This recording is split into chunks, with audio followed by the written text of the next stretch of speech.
อยู่ดิ้นเลย บ่ทางไงเอิ้นเถอะดงบั่มดงหยังนี่แหละนี่ปลา ได้หน่อใหญ่เติบเนาะมื้อวานนี่ก็กินแกงหน่อไม้มื้อนี้ก็กินคือเก่าของแซ่บเด้ของบ้านเฮา ของบ้านนอกบ้านนา ของธรรมชาติบ้านนอกบ้านนาเพิ่นก็กินแบบนี้แหละ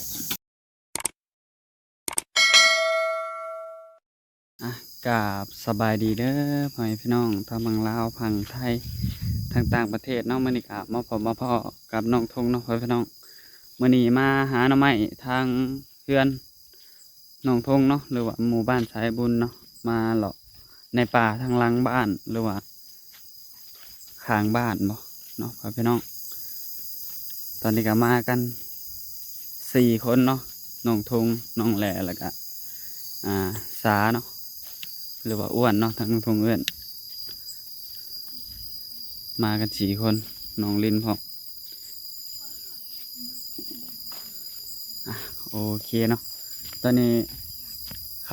ขาในป่าก็น้องพ่อพี่น้องเนาะเดี๋ยวนี่เขามาพี่ทางนี้สบายดีเด้อสบายดีโอ้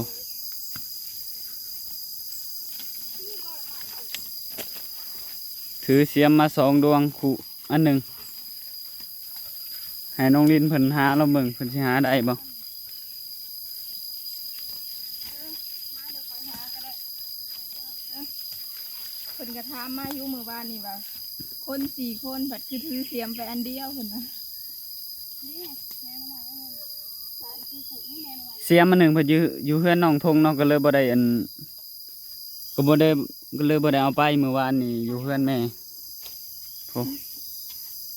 เมื่อวานนี่อยู่เฮือนแม่ฮะโอ้ให้ถือกระเป๋าเนาะน้อยนี่มันโอ้พายบ่ได้กระเป๋านี่ยับไปแน่น้องลิ มันเจาะก็ได้มันเจาะเคยเจาะอ่ะมันมีแต่แหนงน้ำใหม่ยังไง น้ำไม้สองไผ่ มันเจาะอะไรนี่ได้และดอกอ่างเอาคนดู น้องแหล่คือบ่เห็นว่าน้ำไม้พ่อ ผูกก็ข่อยม้วนที่2ตัวนี้ทางนั้นแนมไปแล้วเห็นเลยบัดนี้ผมก็หัวเอาบ่แม่นเนาะแถวนี้เพิ่นบ่ได้เข้ามาบ่จักนี่นะ ไอ้ทงผมก็หัวว่าซั่น ผมก็หัวก็มี บ่ผิดตาดีเนาะสารเนาะไอ้บ่ต้องสอดต้องสนิทหนอบักใหญ่พี่น้อง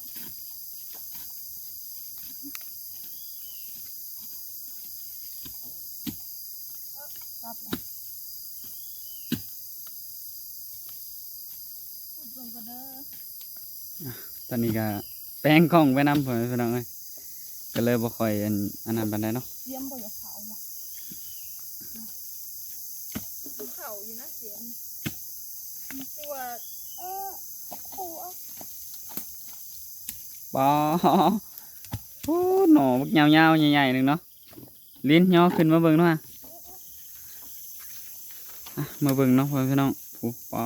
หน่อบักยาวเลยเนาะขุดเนาะทั้งพื้นพุ่นเลยเนาะพ่อพี่น้องไปเลาะหมู่อื่นว่าบัดนี้ไปให้น้องๆเพิ่นย่างก่อนเนาะ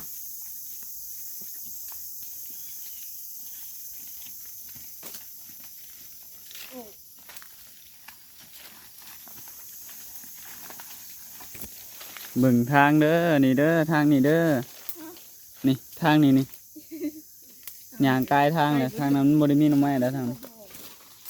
เอ้าคิดว่าฮู้เลยบ่ได้ฮู้มาจ้ะ ไม่ได้เคยเข้ามาเนาะครั้งแรกที่เข้ามาเดี๋ยวพวก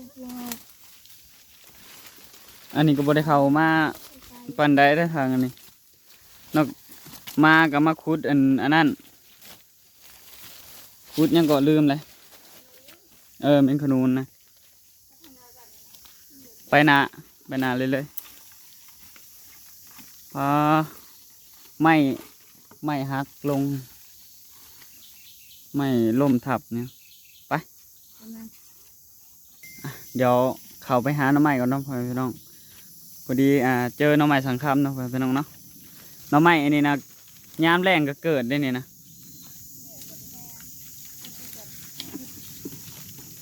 ลองอันคุดซับเบิ่งโลดมันมีโลดเลยนะ คนยังเหงามีหนอนผลไหนนู่นแม่ ฝนตกหนอมันก็ฝนเลยนะ ยุ้ง แซ่บได้ยามแรงนะเป้ากินหน่อไม้สังคำเนี่ยลองกินยามฝนมันก็ได้ก็แซ่บคือกันแหละ แบบเหมือนเดิม หน่อไม้คือกัน นี่ นั่น เห็นแล้วผลเลย อันนี้เป็นดวงแบบดวงบั้มหรือว่าดวงอยู่ในพื้นดินเนาะ ยังดูมั้ง เขาเอิ้นว่าดวงหยังไงอยู่ในพื้นดิน หนออันนั่นหนอหนอพ่นอยู่ดินเหรอ บ่ทางไงเอิ้นเถอะดวงบั้มดวงหยังนี่แหละ นี่ ป้า ได้หน่อใหญ่เติบเนาะเมื่อวานนี่ก็กินแกงหน่อไม้มื้อนี้ก็กินคือเก่า ของแซ่บ ของแซ่บได้ ของบานฮะดิ ของบ้านนอกบ้านนา ของธรรมชาติ ของธรรมชาติบ้านนอกบ้านนาเพิ่นก็กินแบบนี้แหละ เสียมันบ่เข้า มีอีกกอหนึ่งอยู่แต่ว่าจักมองได้ดอกอันนี้ก็อยากลงเนี่ยจักหน่อย พาลงนะ เพราะว่าบ่เคยเข้ามาเด้โดนๆเถื่อเข้ามาก็ได้บ่ได้เข้ามาหล่อดูกระตูดมันว่าคือชับคือดังตึบๆแท้โอ้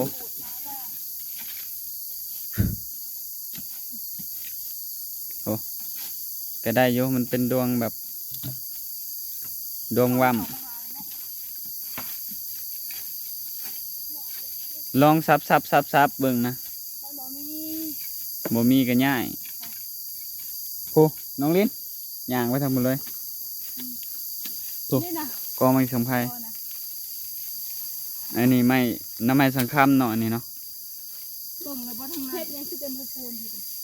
ใช้เบิ่งดูเฮ็ดอีหยัง บ่ฮู้เอาเฮ็ด ไปย่างก่อนน้องแหละ ไป มันยังอยู่ ยังอยู่ก็เอาไว้มื้อน่ะผู้น้องแหละเพิ่นก็ย่านมันยังอยู่เนาะ เพิ่นบ่ยอมไป อ่ะเดี๋ยวอ้ายไปก่อนเด้อซะใช่เลยอ้วนว่ามีเฮ็ดพี่เบื่อเนาะอ้วนก็ฮู้ดีแหละ เพราะว่าเฮ็ดปวกแถวบ้านเพิ่นออกหลายช่วงนี้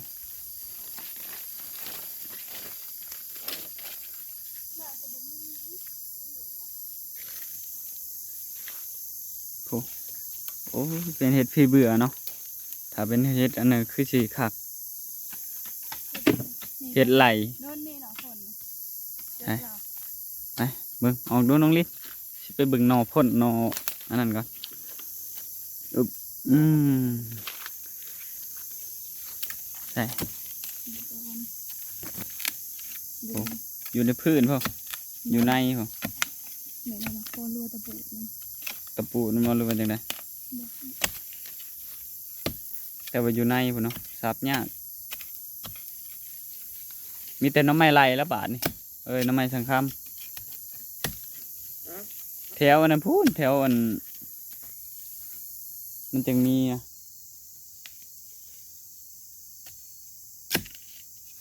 ขาใหม่ แถวเตาถ่านผมมันมี นี่บ่ซับเอาคืนนี่ตัวนี้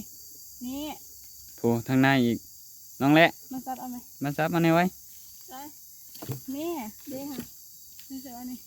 คนเอาบ่ ทางในผม ซับได้บ่ทำไม่ได้เดี๋ยวเขาจะซับเองมันอยู่ทางกลางมันอันนั้นมาสิซับอันนั้นมันติดกันยัน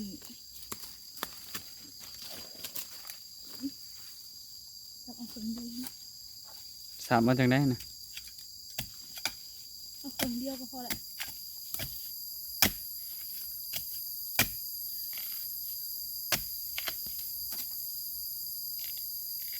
ได้ครึ่งเดียวเสียดายเลยมันขาดหน่อยเด้นึง มันอยู่พื้นพอ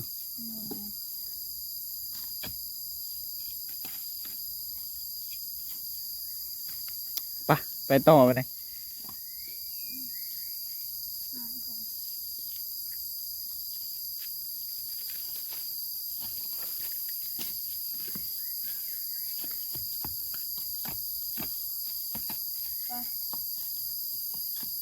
มีบ่ บ่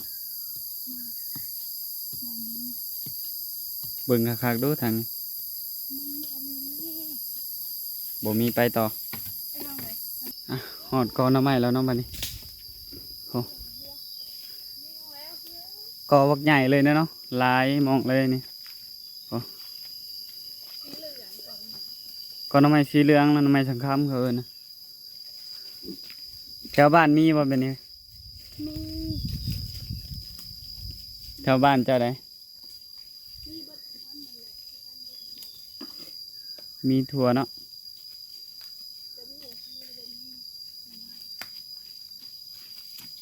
เขาไปเบิ่งนู่นนั่นแหละมีบ่ผูกกอในนกับแมนกอในนกับมี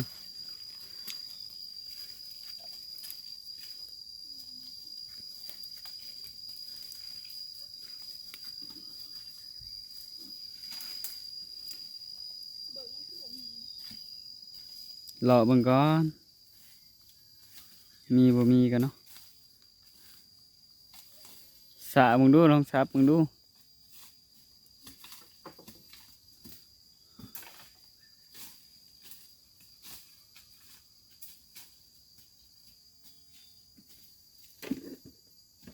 เป็นได้น้องลินยุงครบบ่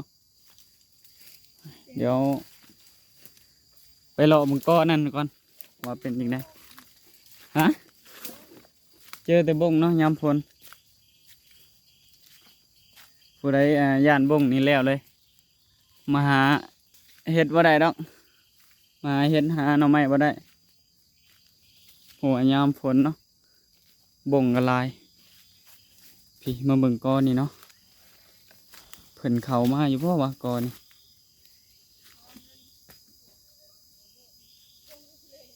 เห็ดอีสังเหลืองๆนี่โอ้บ่ฮู้ว่าเห็ดอีหยังเนาะเหลืองๆ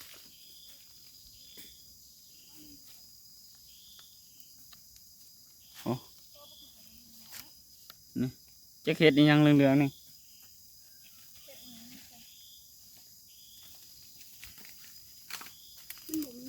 หน่อไม้ก็บักใหญ่บ่ว่าสิบ่มีหน่อไม้เลย บ่มี ไปหากอได้อีกวันนี้เดี๋ยวทางนุ่งทงมากับมาหอดแต่หมองนี่เนาะ มีแต่มันตายเลย เบิ่งเฮ็ดตัวเฮ็ดนี่อย่างนั้นเรื่องๆนะ ไปเบิ่งเอามันบ่แม่นเฮ็ดกิน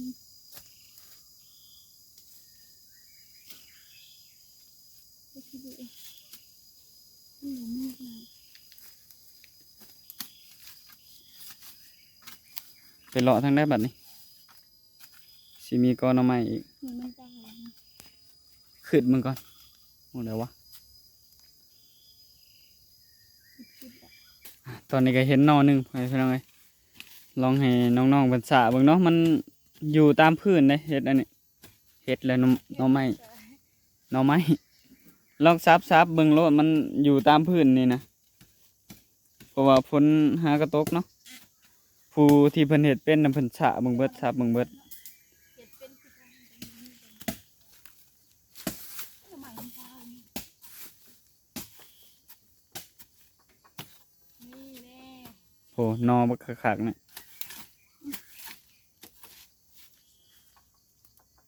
นอขาวเอี่ยมเลยเนาะอยู่ตามพื้นดินหวานได้นอที่มันอยู่พื้นดิน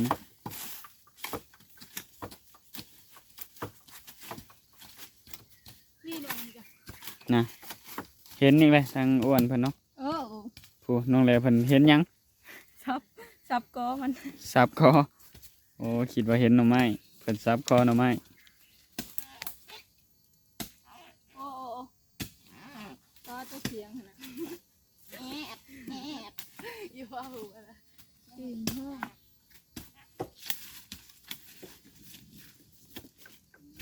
ใช่คือประมาณเนาะ น้องแหลคือประมาณฉันน้องแหลหึ โอ้ย โอ้ยุงกินแขนเต็มแขนมาเลย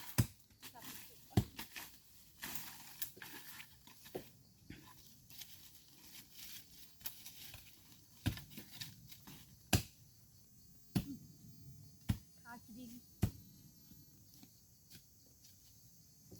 มันสอนซอง หน่อไม้ซ่อนก็มี มันสอนไม่รู้เนาะฮักเอาดีกว่า าก็ได้บ่ บ่ได้ ซับเบิ่ง จับบ่ถือหัวดิได้แน่ ได้เลย นี่แน่ ผูปอตะหน่อบักใหญ่เลย เอา น้องรีบไปเอาไว้โอ้ดวงแบบอยู่พื้นดินเลยเนาะ จับบ่เกณฑ์ สับเอาทางแกนมาเลย อย่ามันมาตัดนะ ไปหาหลอกก็ได้อีกหาเบิ่งอีกบ่ สมพอมันจังแข็งอะไรจ้ะเขาเจ้าบ่ได้ขุดเบิ่งทางลุ่มเนาะเจ้าเลยบ่เห็น ลองสะเบิ่งขุดเบิ่งทางพื้นมันมีหลดนะ ที่สองหน่อสอนกันเลยเนาะ ซองหนอซ่อนอีกบ่นะครับ